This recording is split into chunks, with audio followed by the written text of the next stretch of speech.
শেখ হাসিনার উপর আস্থা রাখুন। আমি শেখ হাসিনার সাথে কথা বলেছি, আমার কাছে মনে হয়েছে যে উনি তো হিমালয়ের চেয়েও অবিচল। অর্থাৎ বঙ্গবন্ধুকে যে ফিদেল কাস্ট্রো বলেছিলেন যে আমি হিমালয় দেখিনি কিন্তু শেখ মুজিবকে দেখেছি, সেই একই হিমালয় কিন্তু এই শেখ হাসিনা। বঙ্গবন্ধু কন্যা জননেত্রী শেখ হাসিনা ভারতের এই সময় অনলাইন পত্রিকায় যে ইন্টারভিউ দিয়েছেন, যেটার এক অংশ ছাপা হয়েছে আর এক অংশ ছাপানো হবে, সেখানে তিনি সংক্ষেপে গত 2 বছর তিনি যা যা বলে আসছিলেন সব বলেছেন। আমি যে অংশটা নিয়ে মূলত আলোচনা করব সেটা হলো আওয়ামী লীগের বর্তমানে যারা হাটে ঘাটে মাঠে অনলাইনে জীবন বাজি রেখে জননেত্রী শেখ হাসিনার জন্য কাজ করে যাচ্ছেন, তাদের জন্য এই ইন্টারভিউতে একেবারে সুস্পষ্ট বার্তা রয়েছে।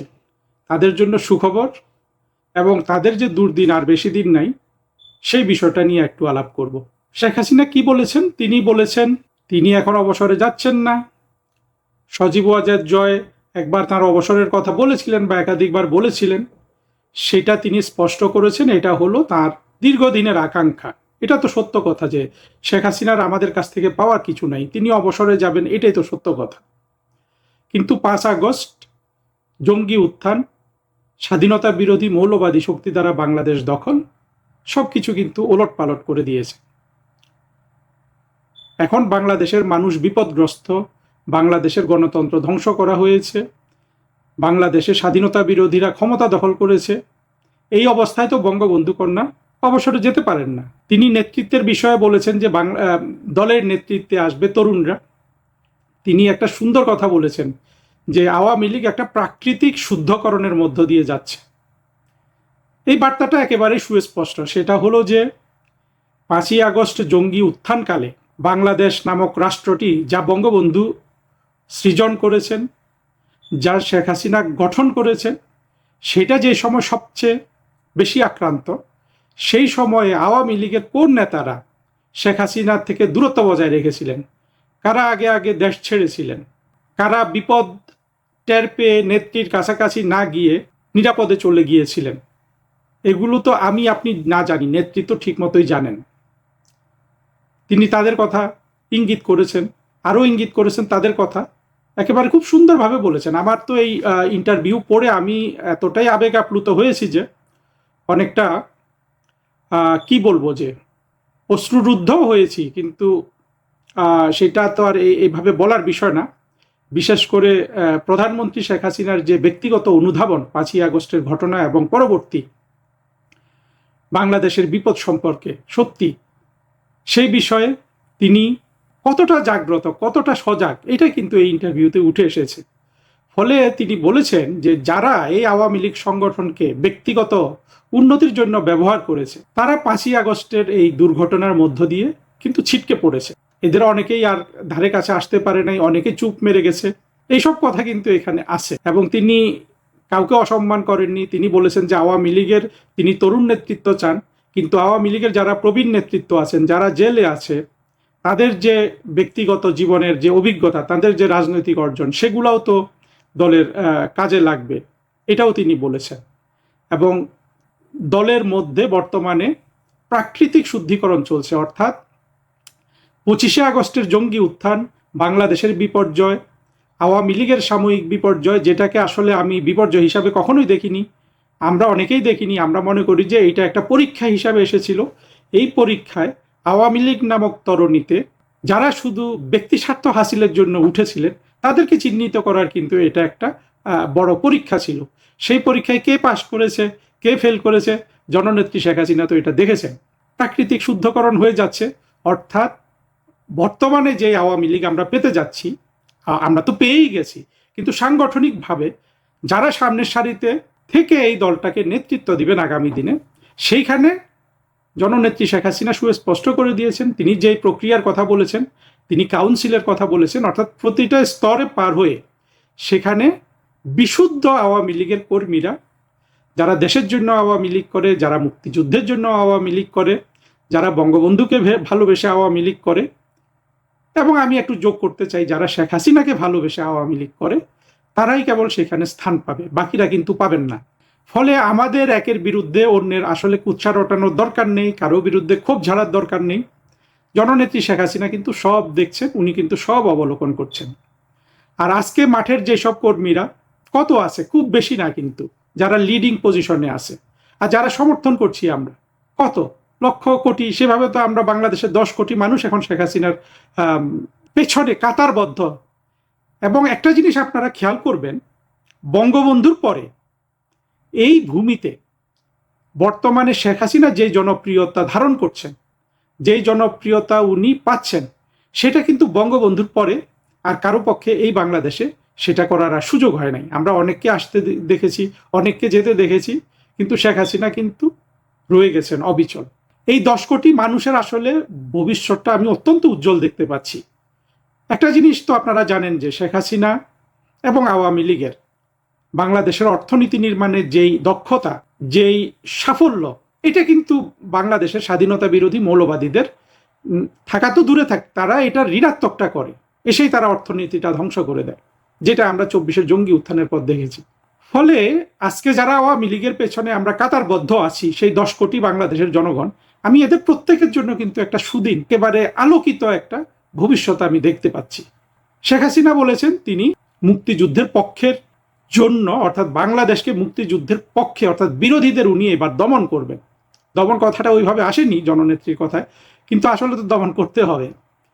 ভাবুন আমাদের দেশে কত স্বাধীনতা বিরোধী আছে। হ্যাঁ, আওয়ামী লীগ যদি 10 কোটি হয়, আরও যে 8 কোটি যদি বাইরে থাকে, এদের মধ্যে কিন্তু একটা বাফার আছে। বাফারটা হলো যে স্বাধীনতা বিরোধী, কিন্তু তাদেরকে সঠিক রাস্তায় আনা সম্ভব। আরেকটা আছে যে কোনোভাবেই আপনি তাদের সঠিক রাস্তায় আনতে পারবেন না, তারা কোনো দিন এই প্রতিশোধ নেওয়ার প্রতিজ্ঞা থেকে সরে আসবে না। 71 সালে বঙ্গবন্ধু বাংলাদেশকে পাকিস্তান থেকে বিচ্ছিন্ন করে দিয়ে যেই অপরাধ করেছেন তাদের দৃষ্টিতে, সেই অপরাধ থেকে তারা বঙ্গবন্ধুকে, শেখ হাসিনাকে এবং বঙ্গবন্ধু এবং শেখ হাসিনার সমর্থক হিসাবে আমাদেরকে কখনোই তারা ক্ষমা করতে পারবে না। এই গোষ্ঠীটা 72-এ ক্ষমা পেয়েছে, 2096-তে ক্ষমা পেয়েছে, 2009-এ ক্ষমা পেয়েছে। জননেত্রী শেখ হাসিনা 2বার, বঙ্গবন্ধু 1বার এদেরকে ক্ষমা করে দিয়ে দেখেছেন কি অবস্থাটা দাঁড়ায়। 2024-এ ওরা যখন জঙ্গি উত্থান করলো, ওরা প্রমাণ করে দিয়েছে যে ওরা কিন্তু, যারা এই বাংলাদেশটাকে আপনার সৃষ্টি করলো, তাদেরকে বাংলাদেশে দেখতে চায় না, ওরাই বাংলাদেশে থাকতে চায়। ওরা বাংলাদেশে থাকতে চায় কোনো শান্তি বা উন্নতির মাধ্যমে নয়, ধ্বংস, ঘৃণা এবং আপনার তাদের যে সীমাবদ্ধ পৃথিবী আছে, যেই পৃথিবীতে অশান্তি ছাড়া কিছু নাই, সেই সীমাবদ্ধ পৃথিবীর এক টুকরা জাহান্নাম হিসাবে তারা বাংলাদেশটাকে তৈরি করে এই দেশের 18 কোটি মানুষের ভাগ্যকে নিয়ে তারা ছিনিমিনি খেলতে চায়। এখন এই এই এই এই অংশটা কত হবে? আমার দৃষ্টিতে 2 কোটি আমি মনে করি। জামাত, হেফাজত বা, এবং হেফাজতেও নিরীহ মানুষ থাকতে পারে, কিন্তু কোর জামাত থেকে শুরু করে 2 কোটি মানুষ, এদের কিন্তু আবার অর্থনৈতিক অবস্থা ভালো। এদের বিভিন্ন চাতুর্যের কারণে এরা ব্যাংক, বিমা, হাসপাতাল করে এই 2 কোটি, এবং বিসিএস এর মাধ্যমে চাকরি গ্রহণ করে বিভিন্ন সময় চাকরিতে ঢুকে, সরকারি চাকরিতে ঢুকে, বেসরকারি চাকরিতে ঢুকে, এদের কিন্তু অর্থনীতিও খুব ভালো। এই 2 কোটি মানুষকে তো আমরা বাংলাদেশে আর রাখতে পারবো না। ফিজিক্যালি আমরা তাদেরকে পাকিস্তান পাঠাতে পারবো কি পারবো না সেটা প্রশ্ন সাপেক্ষ, কিন্তু এই 2 কোটি মানুষের অর্থনীতিকে তো আমরা সংকুচিত করতে পারবো, রাজনৈতিক শক্তিকে আমরা শূন্যতে নামিয়ে আনতে পারবো। এদের অর্থনীতি বর্তমানে ভালো, এদের অর্থনীতি যদি সংকুচিত হয়, কাদের অর্থনীতি প্রসারিত হবে? মুক্তিযুদ্ধের পক্ষে শক্তির অর্থনীতি প্রসারিত হবে। আমাদের যে 10 কোটি মানুষ শেখ হাসিনার পেছনে আছে, তাদের সবার অর্থনীতি প্রসারিত হবে। এই তুলনাটা আমি কেন আনলাম জানেন? আজকে আমরা শেখ হাসিনার পেছনে যারা কাতারবন্দি আছি, যাদের মধ্যে অনেকে আজকে ঘর ছাড়া, বাড়ি ছাড়া, ভিটা ছাড়া, অনেকের আপন জনকে মেরে ফেলেছে জঙ্গিরা, এখনো খুন করছে। কিন্তু বিএনপির তারেক রহমান তার 30 দিনের খুনের হিসাব আমরা ট্রান্সপারেন্সি ইন্টারন্যাশনালের বাংলাদেশের লোকজন প্রকাশ করেছে যে 605 খুন, অন্যান্য অপরাধ তো আছেই। তার মানে হলো কি, খুনের ক্ষেত্রে ইউনুসকেও ছাড়িয়ে গেছে তারেক রহমানের সরকার, তাই না? তার মানে আওয়ামী লীগের উপর কিন্তু এখনো নির্যাতন চলছে। নেত্রী কিন্তু ওটাই বলেছেন যে আমার নেতা কর্মীদের উপর যে নির্যাতন চলছে, সেটাকে রেখে আমি কিভাবে অবসরে যাই। আমি যেটা যোগ করতে চাই, আওয়ামী লীগের যারা আজকে মাঠে হাটে ঘাটে লড়ছেন, তাদের জন্য অপার সম্ভাবনা আপনার উপস্থিত আছে। যারা ফ্রন্ট লাইনে যুদ্ধ করছেন, তারা নেতৃত্ব পাবেন, কারণ প্রাকৃতিক বিশুদ্ধতার মাধ্যমে অনেক নেতৃত্ব ঝরে যাচ্ছে ইতিমধ্যে, অথবা ঝরে গেছে। যদিও জননেত্রী এটা ঠিক করবেন। এবং আমি কিন্তু বরাবর আমাকে যারা এই প্রশ্নটা করেন যে পরিবর্তন হবে কিনা ইত্যাদি ইত্যাদি, আমি কিন্তু সবাইকে বলেছি যে দেখুন, শেখ হাসিনার উপর আস্থা রাখুন। আমি শেখ হাসিনার সাথে 2-3 বার কথা বলেছি। আমার কাছে মনে হয়েছে যে উনি তো হিমালয়ের চেয়েও অবিচল। অর্থাৎ বঙ্গবন্ধুকে যে ফিদেল কাস্ট্রো বলেছিলেন যে আমি হিমালয় দেখিনি কিন্তু শেখ মুজিবকে দেখেছি, সেই একই হিমালয় কিন্তু এই শেখ হাসিনা। রুমিন ফারহানাও বলেছে যে শেখ মুজিবকে দেখা আর শেখ হাসিনাকে দেখা একই জিনিস। এই যে আমাদের এত প্ররোচনা দেয়া শেখ হাসিনাকে, আমরা সবাই অনলাইনে অফলাইনে কথায় বার্তায় যে নেত্রী আপনি এখনই এই সিদ্ধান্ত নিন, তখনই এই সিদ্ধান্ত নিন, তিনি কিন্তু কোনো কিছুতে কিন্তু বিচলিত হননি। তার যে অটল সাহস, তিনি যেই অবিচল ধৈর্য নিয়ে যথাসময়ের অপেক্ষা করছেন, সেই জায়গায় কি আমরা কেউ কিন্তু তাকে এক বিন্দু টলাতে পারিনি। এটাই তো নেতৃত্ব, এটাই তো হিমালয় পর্বতের মতো নেতা। এই নেতা যে ডিসিশন বা যে কথাগুলো এই সময়কে বলেছেন, সেখান থেকে আমি আবারও আপনাদেরকে বলছি, যারা আজকে যুদ্ধ করছেন, যারা এই বাংলাদেশের স্বাধীনতা বিরোধী জঙ্গি কিংবা পাকিস্তানি সেকুলার নাস্তিক সবাইকে পরাজিত করার জন্য যারা আজকে হাটে ঘাটে মাঠে লড়াই করছেন, তাদের জন্য কিন্তু, তারা অনেকেই দেশপ্রেমের জন্য করছেন, কিন্তু তাদের জন্য কিন্তু বড় ধরনের অর্থনৈতিক সুযোগও তৈরি হবে। আমার কথা হলো, সেই অর্থনৈতিক সুযোগটা যখন আসবে, সেটাকে আমরা যেন অপব্যবহার না করি। আমরা যেন সেটা নিজের কল্যাণে যেমন কাজে লাগাই, আমরা বাংলাদেশের স্বাধীনতা যুদ্ধের মুক্তিযুদ্ধের পক্ষের সকল মানুষের জন্য যেন কাজে লাগাই। এবং আমি মনে করি, আমরা যদি যে বাফার পপুলেশনটা আছে, বাফার বলতে আমি বুঝাচ্ছি যারা মূলত পাকিস্তান ফ্যান্টাসিতে আছেন এখন, ধরুন বিএনপি কিংবা আরো অনেকেই আছে, এই পাকিস্তান ফ্যান্টাসি আর একটা হলো হার্ডকোর পাকিস্তানি, যাদের প্রতিনিধিত্ব মোটা দাগে জামাত করে। এই দুটার মধ্যে একটা পার্থক্য তো আছে মোটা দাগে।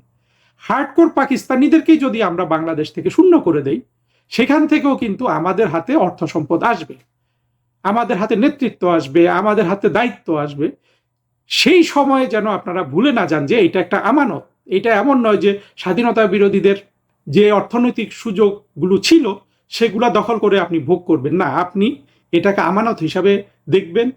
অবশ্যই আপনি সেখান থেকে আপনার জীবিকা নির্বাহ করবেন, সেটা যাতে মানব কল্যাণে ব্যবহৃত হয়, মুক্তিযুদ্ধের পক্ষের শক্তির কল্যাণে ব্যবহৃত হয়, সেটাও কিন্তু আমাদেরকে দেখতে হবে। তেমনকি রাষ্ট্র ক্ষমতাটাও, যিনি মন্ত্রী হবেন, যিনি সচিব হবেন, যিনি কর্পোরেশনের দায়িত্ব পাবেন, যিনি ব্যাংকের দায়িত্ব পাবেন, সবার কাজ হবে জননেত্রীর দিকে তাকিয়ে, শেখ হাসিনা বঙ্গবন্ধুর দিকে তাকিয়ে দায়িত্বশীলতার সাথে, সংযমের সাথে রাষ্ট্রটাকে, সিস্টেমটাকে, প্রতিষ্ঠানগুলিকে পরিচালনা করা।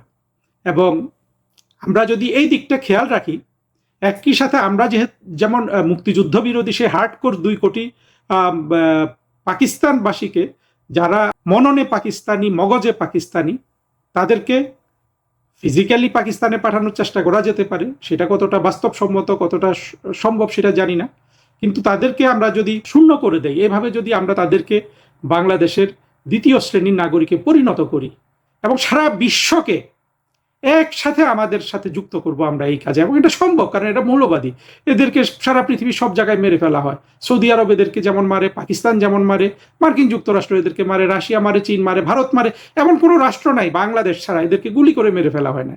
আমরা কিন্তু গুলি করে মেরে ফেলার কথা বলছি না, আমরা বলছি যে এদের 20 দাঁত আমাদের ভেঙে দিতে হবে। এদের 20 দাঁত হলো এদের অর্থ, এবং এদের 20 হলো পাকিস্তান প্রীতি।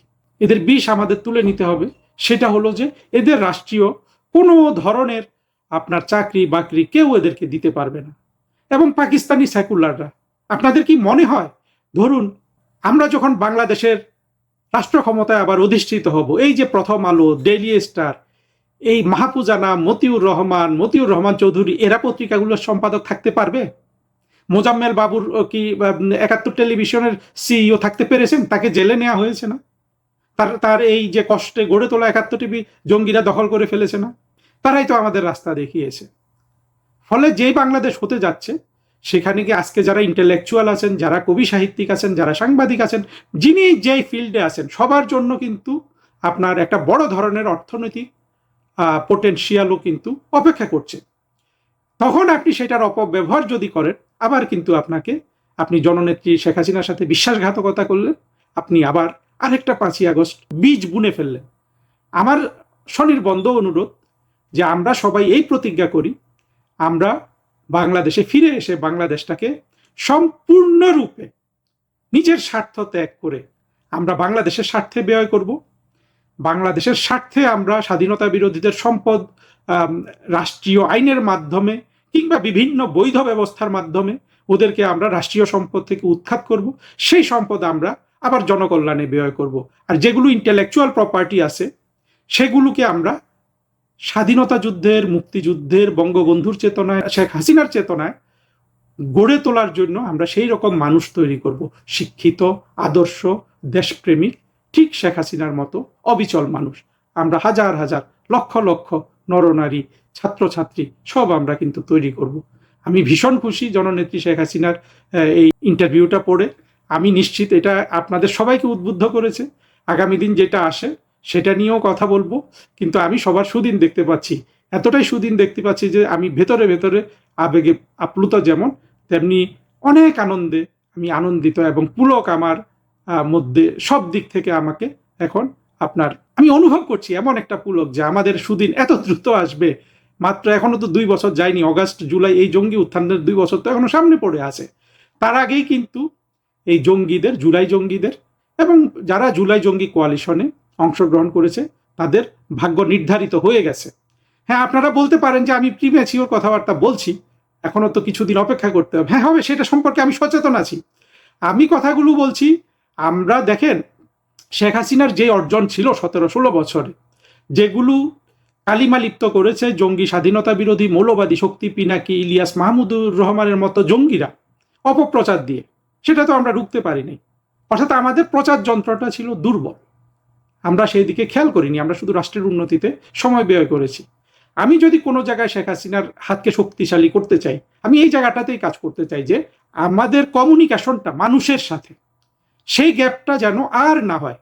বাংলাদেশে শেখ হাসিনার নেতৃত্বের যে বাংলাদেশ, যেটা অচিরেই আমাদের হাতে ফিরে আসবে, সেইখানে যেন অপপ্রচার দ্বারা কোনোভাবে আর মুক্তিযুদ্ধকে, বঙ্গবন্ধুকে কোনোভাবেই আর অপপ্রচার দ্বারা কালিমা লিপ্ত করার সুযোগ যেন কোনো স্বাধীনতা বিরোধী জঙ্গি গোষ্ঠী কিংবা মুক্তিযুদ্ধ বিরোধী সেকুলার গোষ্ঠী আর না পায়। সেখানে কিন্তু আমি কন্ট্রিবিউট করতে চাই।